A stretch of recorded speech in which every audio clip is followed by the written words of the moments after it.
आदाब दोस्तों, जय हिंद, जय गांधी देश। दोस्तों इन दिनों नफ़रत का वातावरण पूरी तरह इस देश में जगह जगह फैल रहा है, हिंदू मुसलमान हो रहा है। और एक संगठन या मैं कहूँ गिरोह, क्योंकि वो पंजीकृत नहीं है, लेकिन सत्ताधीशों में जो बैठे हैं उनका, और सत्ता पे जिस संगठन का नियंत्रण है आरएसएस, उसका उस गिरोह पर पूरा हाथ है। और वो गिरोह पूरे देश में जब चाहे जहाँ चाहे आतंक मचा रहा है। हालांकि वो पंजीकृत नहीं है, ना उसका कोई रजिस्ट्रेशन है, ना उसकी कोई विधिवत कार्यकारिणी है, और ना वो सही तरीके से इस देश के संवैधानिक ढांचे में फिट बैठ रहा है। हालांकि पंजीकृत आरएसएस का भी नहीं है, पंजीकरण आरएसएस का भी नहीं है, आरएसएस भी रजिस्ट्रेशन नहीं करवाती है। ये जो संगठन है, खुद को हिंदुवादी संगठन कह रहे हैं, इनमें अधिकतर पंजीकृत नहीं है। अपने आप को मुखिया घोषित कर देना, अपने आप को राष्ट्रीय अध्यक्ष घोषित कर देना, अपने आप को सर्वेसर्वा घोषित कर देना, अपने आप को किसी सेना का कमांडर घोषित कर देना, जैसे रक्षा दल बना दिया, उस रक्षा दल का खुद को संचालक घोषित कर देना, ये शगल बन गया है कुछ का। और इनका काम केवल गुंडई है। बजरंग दल संगठन की बात मैं कर रहा हूँ कि बजरंग दल संगठन का पिछले दिनों या अब लगातार कुछ दिनों से बहुत ज़्यादा बढ़ गया है। तो हर कोई व्यक्ति 4-5 गुंडों को लेके पहुंच जाता है किसी मुसलमान की दुकान पर, किसी मुसलमान के पास, गले में भगवा पट्टा पहनता है और वहाँ सवाल जवाब करने लगता है, दुकान बंद कराने की कोशिश करने लगता है, कहीं दुकान का नाम बदलने की कोशिश करने लगता है, कहीं किसी गोश्त की दुकान को, चाहे उसके पास लाइसेंस हो या ना हो, उसे बंद कराने की कोशिश करने लगता है। कहीं ये कहता है कि आज फला त्यौहार है, फला चीज़ है, आज मंगलवार है, आपने दुकान क्यों खोली तुमने। गाली गुप्तार, अभद्र भाषा का प्रयोग और बदतमीजी, बेशर्मी, बेगैरती, यहाँ तक कि गुंडाई, लड़ाई, ये सब करने का एक अधिकार इन्हें मिला हुआ है। उसके बाद भी ये खुले घूमते हैं। अगर कहीं विरोध होता है तो नाम मात्र की कार्रवाई होती है, एफआईआर होती है, आंखों में धूल झोंकी जाती है, छोटी मोटी धाराएं लगा के केस किया जाता है। उसके बाद 4 दिन बाद उनकी जमानत होती है और जमानत के बाद व्यापक रूप से उनका स्वागत होता है हार के साथ, जैसे जंग जीत के आए हों। और उसमें एक वर्ग समाज का, कुछ ही लोग हो, लेकिन उनका स्वागत करता है। उस स्वागत को सोशल मीडिया पे प्रचारित किया जाता है, कई बार टीवी डिबेट्स में भी, टीवी चैनलों पे भी उनको दिखाया जाता है। और इनको संरक्षण प्राप्त कहाँ से है, ये समझने की बात है। उत्तर प्रदेश में हद से ज़्यादा ये बढ़ रहा है। मध्य प्रदेश में जहाँ जहाँ भाजपा के शासन है वहाँ ये हद से ज़्यादा बढ़ रहा है। वहाँ इन्हें एक अधिकार मिला हुआ है। जैसे राजस्थान हुआ, वहाँ एक विधायक ही ये काम कर रहा है, बाल मुकुंद आचार्य। वो जगह जगह मुसलमानों की दुकानों पे जाके यही करता है। वो इसी तरीके की मुसलमानों के मोहल्लों में मंदिर ढूंढता है। वो यही काम वो लगातार कर रहा है। और ये छोटे मोटे लोग तो जितने जो अपने आप को ये कहते हैं, ये लोग, इनकी जो पृष्ठभूमि देखी जाए, इनकी कुंडली खंगाली जाए, तो सब आपराधिक कुंडली के लोग हैं, जो कुर्ता भगवा पहन लेंगे या भगवा पट्टा पहन लेंगे, कुछ लोगों को इकट्ठा कर लेंगे और गिरोहबंदी करके गुंडागर्दी करेंगे। कहीं क्या करते हैं, कहीं कहीं कहते हैं, कहीं मुसलमानों के मोहल्ले में जाके ये ऐसी वारदातें करते हैं। पीछे आपने देखा था एक बुजुर्ग की दुकान पे बाबा लिखा हुआ था, उसी को बंद कराने पहुंच गए। कहीं अभी पीछे भी देखा फलों की रेडियो को इन्होंने, मोहल्लों में, गांव कस्बों में, छोटों में मुस्लिम फेरी वाले जाते हैं, उनको रोक के उनसे आधार कार्ड मांगा जाता है, उसे आइडेंटिटी पूछी जाती है। इनको किसने अधिकार दिया है, ये सब मुझे ये समझ नहीं आता, इनको किसने अधिकार दिया है। हालांकि अब कई जगह जब विरोध होने लगा है, जब से एक एपिसोड हुआ है दीपक का कोटद्वार के, जब उससे नाम पूछा इन गुंडों ने, तो उसने कहा मेरा नाम मोहम्मद दीपक है। उसके बाद इस देश में एक नई राह खुली है और लोग अब समझने लगे हैं इन गुंडों की भाषा, और इन गुंडों को जवाब बहुसंख्यक समाज से ही मिलने लगा है, क्योंकि बहुसंख्यक समाज सहिष्णु है। मेरा हमेशा ये मानना रहा है कि हिंदुस्तान अगर सेकुलर है, हिंदुस्तान में कई जातियाँ रहती हैं, तो इसमें कई समाज रहते हैं, कई धर्म रहते हैं, तो ये हमारे समाज में जो बहुसंख्या में जो लोग हैं, उनकी मोहब्बत और उनकी जो आदर्शवादिता की वजह से हिंदुस्तान सेकुलर देश है।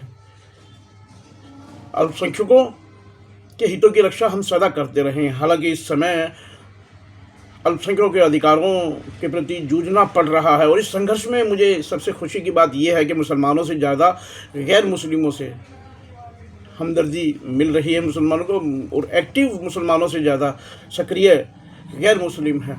पत्रकारिता के माहौल में भी जैसा कि कर दिया गया, गोदी कर दिया गया है उसे, पहले गोदी मीडिया कहा जाता था, अब गोदी मोडिया कहा जाता है। तो ये सब हो रहा है, इसके बावजूद भी अभिचार है, उर्मिलेश है, अजीत अंजुम है, रवीश कुमार है, वो यूट्यूब की स्वतंत्र पत्रकार है प्रज्ञा मिश्रा है, साक्षी जोशी है, अनगिनत सैकड़ों ऐसे पत्रकार, वरिष्ठ पत्रकारों में विनोद अग्निहोत्री है, विनोद शर्मा है, अभय दुबे हैं, बहुत से ऐसे पत्रकार हैं, मैं उनका नाम लूँगा, जो आज इस लड़ाई को लड़ रहे हैं। यूट्यूब में ऐसे बहुत से लोग हैं, क्योंकि ये देश अगर सेक्युलर है तो इस देश की जो बहुसंख्या है उनकी वजह से है, और मुझे इस बात की खुशी है। लेकिन इन गुंडों पे जो अंकुश लगाना जरूरी है। वर्तमान सरकार इस ओर ध्यान नहीं दे रही है, आंखें बंद कर रही है। उन्हें शायद वोट बैंक की चिंता होती है, एक वर्ग विशेष के तुष्टीकरण की चिंता होती है, लेकिन असल चिंता इस देश की होनी चाहिए। नरेंद्र मोदी को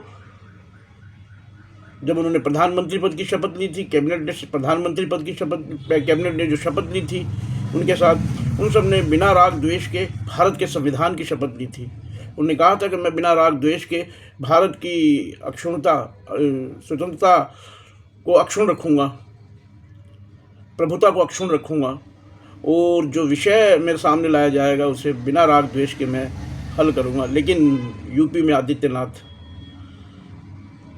मुख्यमंत्री हैं, उनकी भाषा है, उनकी कार्यप्रणाली है, मुस्लिम विरोधी सामने आती है। और उनसे बढ़कर मैं कहता हूँ, पूर्व का कांग्रेसी, आज का कट्टर अपने आप को भाजपाई या हिंद मुस्लिम विरोधी साबित करने वाला आसाम का मुख्यमंत्री हेमंत बिस्वा शर्मा, भाषा देखते हैं आप, भाषा जानते हैं उनकी।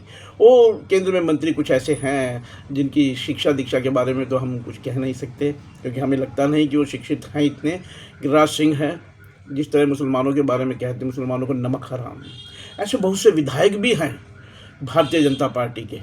कई सांसद ऐसे हैं, आपने पिछले दिनों देखा, एक जौनपुरिया सांसद, पूर्व सांसद रहा है राजस्थान से, सवाई माधोपुर का, 60 कंबलें बांटने गया अपने क्षेत्र में। और उस 60 में से भी अगर वहाँ कार्यकर्ताओं ने, बीजेपी के कार्यकर्ताओं ने 6 मुस्लिम महिलाओं को भी बुला लिया, उनको कंबल दे, उसको पता चला कि मुस्लिम महिलाएं, तो कंबल वापस छीन के ये कहा कि आपको कंबल नहीं दिया जाएगा, आपको तो रहने का अधिकार नहीं है। तो ये वहाँ की जनता का साधुवाद जिनको मिला था, उन्होंने भी कंबल वापस दे दिए, कहते नहीं चाहिए। अब देखिए इन लोगों की मानसिकता, अभी सत्ता के सर्वोच्च शिखरों में बैठे लोग हैं, वो इस तरह की मानसिकता बरतते हैं एक समाज के, एक धर्म विशेष के विरुद्ध। 140 करोड़ का भारतीय है, सबका डीएनए इंडिया का है। मैं मान लीजिए सोलंकी राजपूत हूँ, तो मैं कट्टर भारतीय हूँ, मेरी 1, 2, 3 नहीं हज़ारों पुश्ते, मतलब मेरा डीएनए जो है इंडिया का है। अब कोई मुझे चैलेंज करता है मुसलमान होने के नाते, मुझे बहुत पहले डिबेट में पूछा था एक टीवी चैनल पे, राष्ट्रीय चैनल पे, कि आपको भारतीय होने में डर लगता है या मुसलमान होने में, क्या आपके भारत के मुसलमानों को डर लगता है? मैंने कहा मैं भारत के मुसलमानों के बारे में एक बात कहना चाहूँ, भारतीय नागरिक के तौर पे मुझे कभी डर नहीं लगा, लेकिन भारत का मुसलमान होने के नाते जब से भारतीय जनता पार्टी की 14 के बाद सरकार आई है, मुझे बेशक डर लगता है। जब मुझे डर लगता है तो इस देश के मुसलमानों को क्यों। लेकिन एक बात मैं कहना चाहता हूँ यहाँ, ख़ास तौर से मुसलमानों को और सभी वर्गों को, कि जुल्म के खिलाफ चुप रहोगे, क्योंकि मेरा एक शेर है कि जो चुप रहेगी ज़बान, वो किसी का एक शेर है कि जो चुप रहेगी ज़बान खंजर लहू पुकारेगा हस्ती का। मैंने भी कहीं लिखा है कि खामोशी तोड़ो और जुल्म के खिलाफ बोलो, जुल्म सहोगे तो जालिम का हौसला बढ़ेगा। तो दोस्तों ये समझने की बात है, ख़ास तौर से मुस्लिम कौम। आज मैंने देखा कई वीडियो ऐसे आते हैं कि वो मुसलमानों को कोई एक, अभी पीछे देखा 3 नमाजी जा रहे थे तरावी पढ़ के, एक गुंडा वहाँ मिला, भगवा पट्टा पहन रखा था, अपने आप को बजरंग दल का कह रहा था, उसने माँ बहनों की गालियाँ निकाल के उनके थप्पड़ मारे, बुजुर्गों के। मुझे समझ नहीं आता, एक तो ये है कि आसपास 4-5 और व्यक्ति खड़े थे, वो तमाशा देख रहे थे। और सबसे ज़्यादा मुझे अफसोस ये होता कि उन मुसलमानों को क्या हो गया है, कायर कौम तो नहीं थी, एक गुंडे को 3 आदमी नहीं निपट सकते।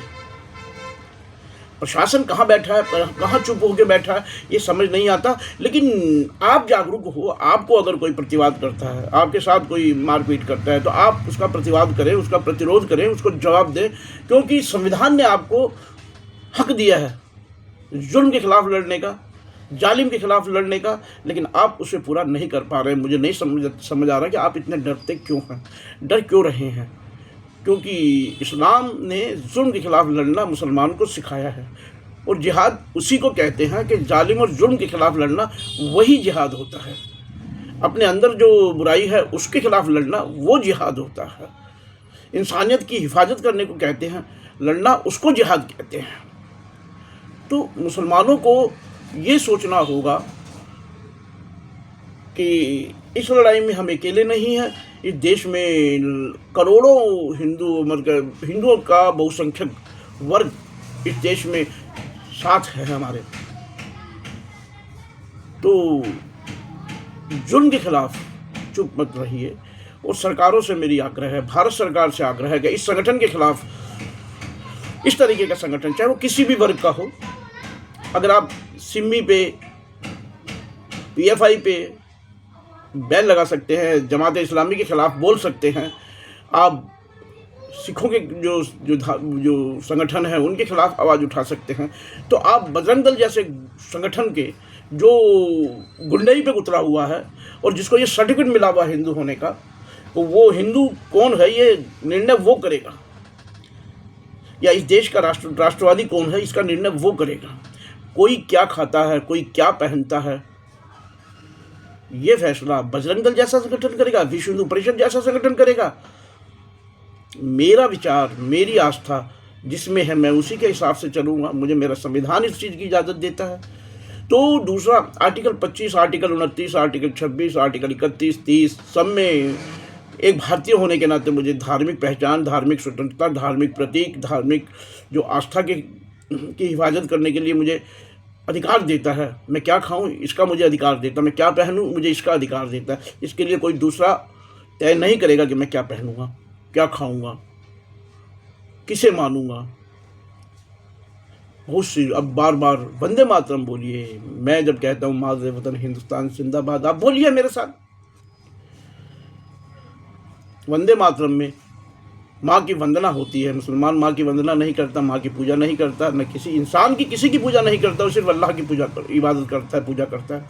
वही इष्ट है जिसने इस दुनिया को खाली कर, वही है जिसने इस दुनिया का निर्माण किया, जिसने हमारे माँ बाप को पैदा किया।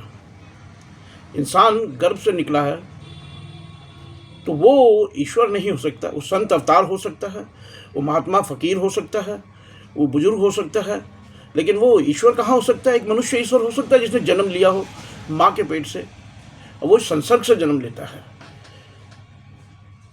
हम सब बनी आदम के औलाद हैं। केवल आदम एक इस्लामिक आस्था, यहूदी आस्था, ईसाई आस्था ये कहती है केवल आदम दुनिया में एक ऐसे इंसान हैं, आदम और हव्वा, जिन्हें ईश्वर ने इस धरती पर भेजा था। तो दोस्तों, मैं फिर कहूँगा, खामोश मत रहिए, चुप मत बैठिए, जुल्म के खिलाफ आवाज़ उठाइए। आपके मोहल्ले में आसपास इस तरीके के गुंडे आते हैं, नंगाई करते हैं, तो आप उनका मुकाबला कीजिए, उन्हें जवाब दीजिए संवैधानिक दायरे में। और हद बढ़ती है तो आप कानून का सहारा लें। कानून अगर जो नहीं सुनता है तो आप तुरंत, एक सबसे बड़ा सोशल मीडिया है, आप फेसबुक लाइव चलाइए, आप इस बात को तुरंत लाइव करिए, सक्रिय करें, ताकि लोगों तक वो बात, जुल्म की आवाज़ पहुँचे और जालिम का कृत्य भी आप लोगों के सामने हो। जय हिंद, जय गांधी देश।